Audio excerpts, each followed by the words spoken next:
Dear students, welcome back. Now we will see the applied anatomy of the radial nerve. So, the effects of injury to the radial nerve depends upon the level of injury. The injury may be at the level of axilla, spinal groove, at the elbow and the wrist. So, these are the level of injury. So, we already know that. So, the effects can be seen depends upon the level of injury. So if the level of injury is axilla, at the axilla, all the nerve which are supplying below that level are going to be injured. Okay, now we will see one by one. So the radial nerve may be injured in the axilla by the pressure of the upper end of the crutch. So that means if you use crutch here, so if you use crutch, so it leads to crutch paralysis. We can call it as crutch paralysis. Okay, so the radial nerve is getting compressed by the upper end of the crutch. That is the one reason. And also by a pressure on the nerve when a drunkard falls asleep. So some people at the weekends in the western countries, so they'll do some party. So like after that party they fell asleep with his arm over the back of the chair. So this nerve is going to compress in that position. That is called as Saturday night palsy. What do you call Saturday night palsy?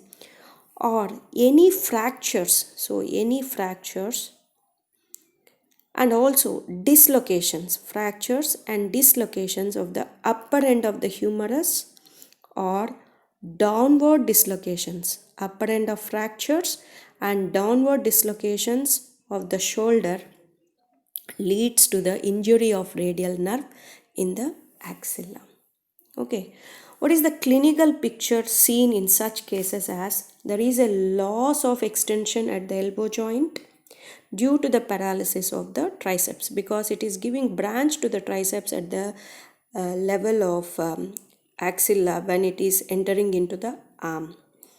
Okay, and also there is drop of wrist. So that is the wrist and the fingers.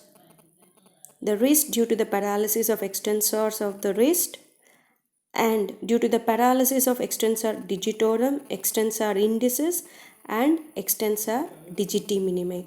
All these nerves are going to be affected below this level. So all these muscles are going to be paralyzed.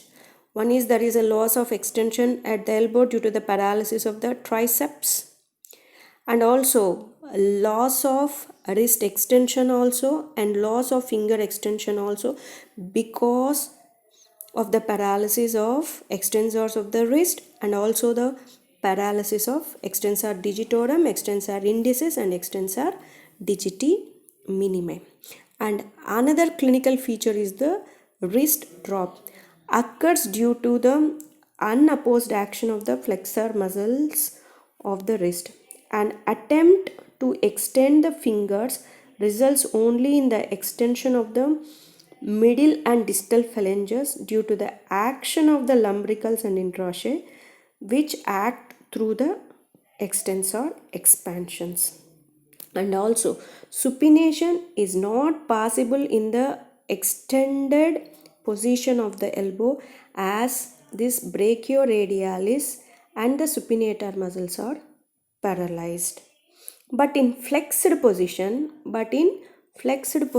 the elbow, the supination becomes possible due to the action of biceps brachiae. Okay, and also there is a sensory loss. Sensory loss is seen on the small area of the skin of the lower part of the posterior surface of the arm, and a narrow strip. So this one, a narrow strip on the back of the forearm. So there is a variable sensory loss on the lateral part of the dorsum of the hand. So ఫోర్ ఆర్మ్లో తక్కువ sensory loss ఉంటుంది and also ఆర్మ్లో కూడా తక్కువ sensory loss ఉంటుంది అన్నమాట. And so here in the dorsum of the hand there is variable sensory loss on the lateral part of the dorsum of the hand and base of the thumb.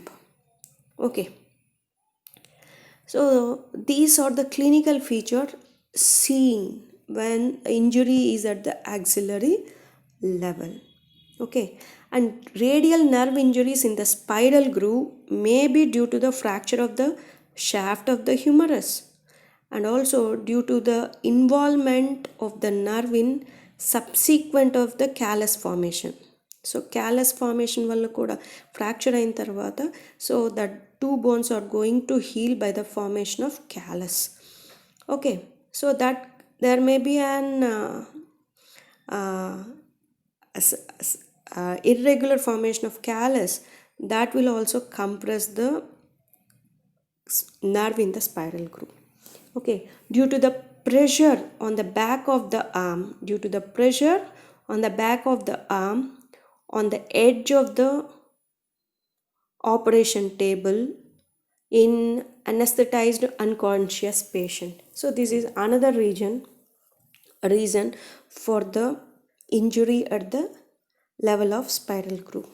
So here the clinical feature is same as what we have seen earlier at the axilla, except here the triceps and the medial head and long head of triceps is spared because they are present above the level of injury. So except this one, the remaining clinical features can be observed. Okay, loss of extension of wrist and fingers. There is a wrist drop and also loss of supination when the elbow is extended, and sensory loss is restricted to variable small area over the root of the thumb. So this is some of the differences in the clinical presentation which occurs on the axilla and the radial groove radial nerve injuries. Okay, this is about the applied anatomy of the radial nerve.